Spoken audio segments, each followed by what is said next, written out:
Hey, what is up? It's me again, Calvin, and for today's video, we're gonna have to talk about this guy, which is the Marvel Legends Wolverine from the Love Triangle 3-pack. Now, this is a damn good figure for what you're paying for. Now, obviously, in order for you to get this, you're gonna have to get the 3-pack, but some places sell him loose, and that's how I got him, and it's pretty cheap, and like, I think it's a standard $25 transaction with me and my friend, but it's, I don't know, it's around that. It's in pesos, so obviously I have to convert it and it differs, but point is I got in with the standard price, and with that in mind, comparing him to another figure of this same character, which is the Mafex, I think this guy wins because he's cheaper, but he does most of the things that the Mafex do, and I think that's a big factor. Now, right out of the box, he does have some problems, but not major ones. For me, I like to pose my figures, take pictures of them, so I do like to maximize on the articulation.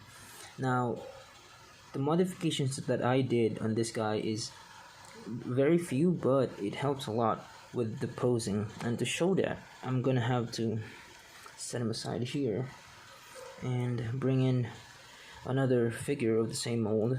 This is the first release of this mold, actually, well, of this design. It's the Apocalypse Build-A-Figure Wolverine, or the Jim Lee Wolverine. They both are Jim Lee Wolverine because they are designed by Jim Lee. Now, right off the bat, you can see some differences, mainly in the head. I did flare out the earpieces here. It's a pretty simple process. What I had to do is focus here. I pried it out. This is a separate piece here, the face and this whole thing. It's separate from the head, except for the eyes. That's actually part of the yellow part, painted white. So I spread it out and put some material inside to keep it from closing back.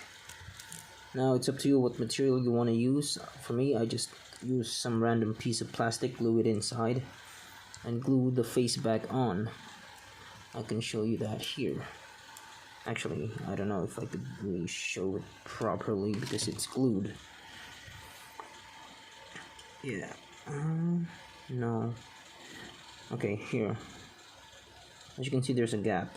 It's not very pretty to look at, but how rare would you gonna be looking at your figures like this? Right? Most poses you won't see the modification. See, I did add some material here, that's why there's a gap. That keeps it from pinching together.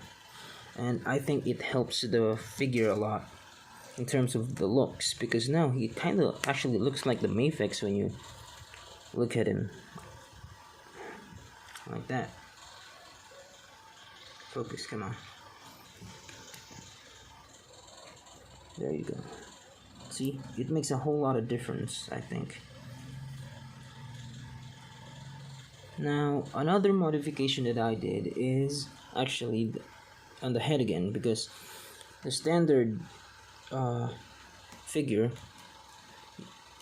you can't really get low, because here, look, I'm gonna show my point via making a pose here.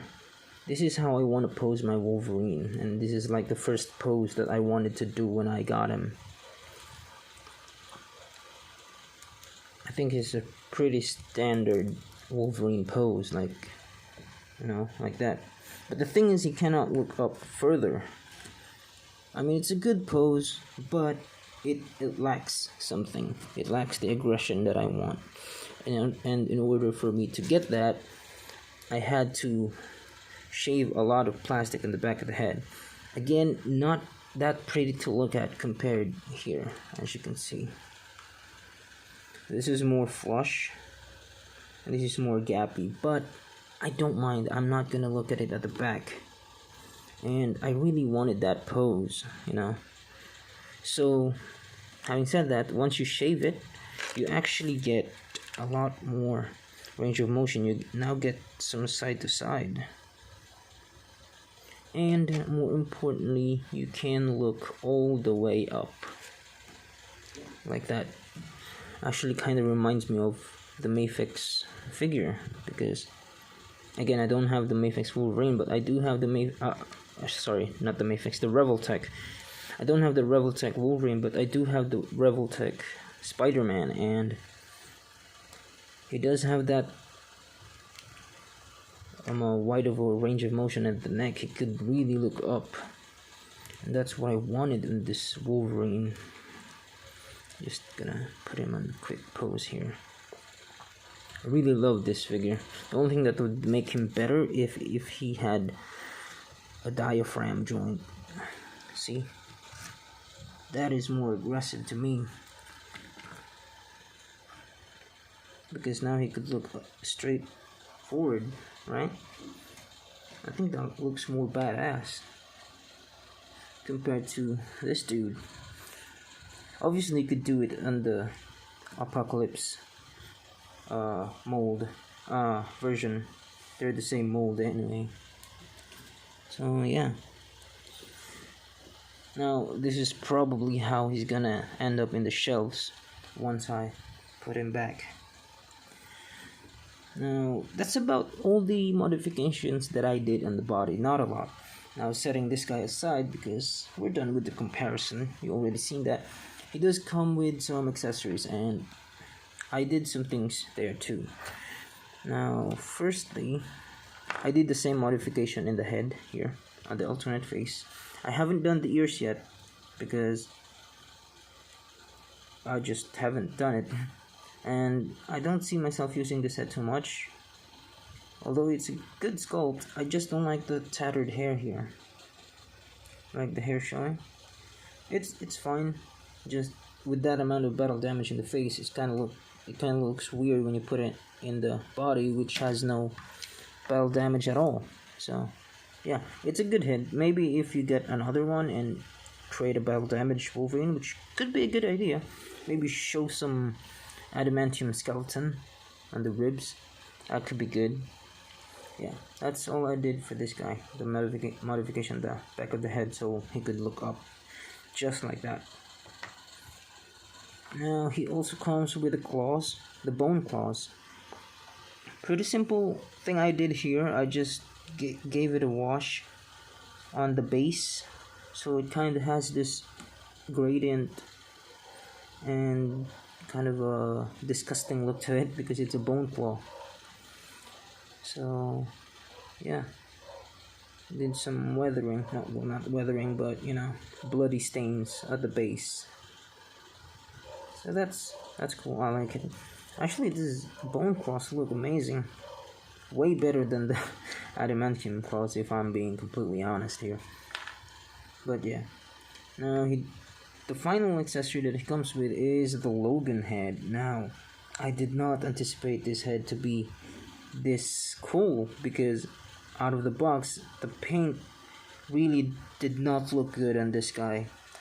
But once I gave it a wash, actually I stripped down the paint that it has, so if I could just focus, damn, come on, there you go. I stripped down the mouth paint, the lips, because it's pink, and it kind of makes it that he looks like he has a lipstick or lip gloss, whatever. So I stripped that down, stripped down the eyes because it's all wonky. And what I did is give him a wash. It's to me a clear red.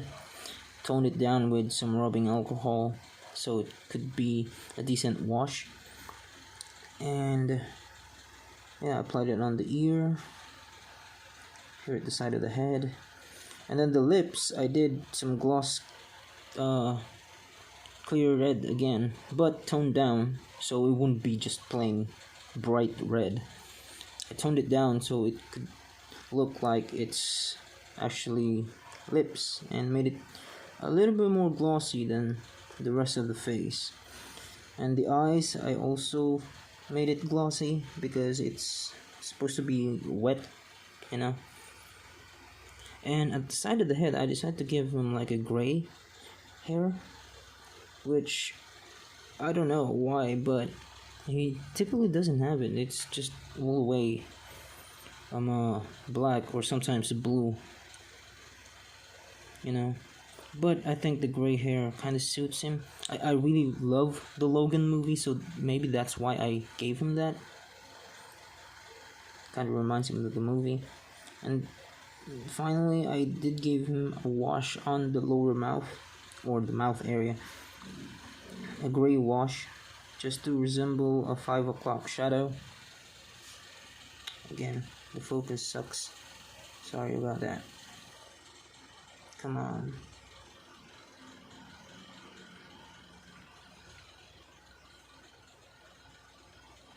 Hopefully you could see it. But it's a really good head. I really love this head. Let me just put it on so you can guys see and we can wrap this video up.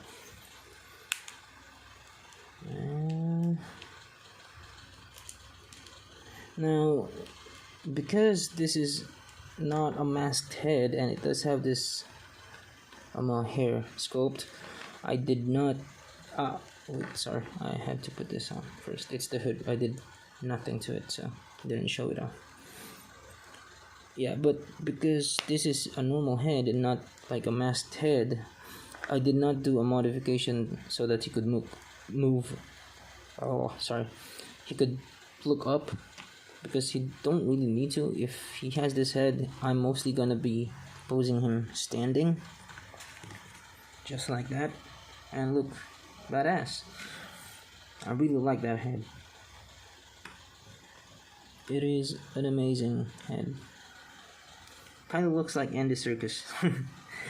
And I got that from Anthony Customs, and I cannot unsee it. And when I asked my friend, he told me he looks like Andy Serkis. And when I asked my girlfriend, she said he looked like the latest Alfred from the last Batman we watched, which is Andy Serkis. So I think it's kind of funny that a lot of people thinks he looks like Andy Serkis. So yeah, now I kind of want to see Andy Serkis as Wolverine on a roll. But yeah, kidding aside, it is an amazing figure. I think it's better getting this guy instead of the Mayfix to save money. If you do have the kind of money to spend on the Mayfix, then by all means go ahead. I think it's a better figure objectively, but I think for the amount of money that you're paying, you get almost the same amount of enjoyment in this figure than that. If you could put in the work that I did, which is not a lot really, it's like 30 minutes max of my time modifying the figure and painting the face. The face is not even a repaint, it's just a wash and just the eyes, that's it. Like maybe dry brush on the gray. It's not a full repaint with a primer and everything fancy, not all that, just plain wash and just touch-ups. That's all it takes to make this figure amazing. That's just even the unmasked head. You don't even have to do that. You could just do the modification of the head and do some amazing poses. So yeah, with that out of the way, with all of that, I think I recommend this Wolverine figure the most out of all of them that's out there. It's a really good Wolverine figure, that's for sure. One of the best, if not the best. So with that, hope you guys enjoyed this video, and I'll see you on the next one. Bye.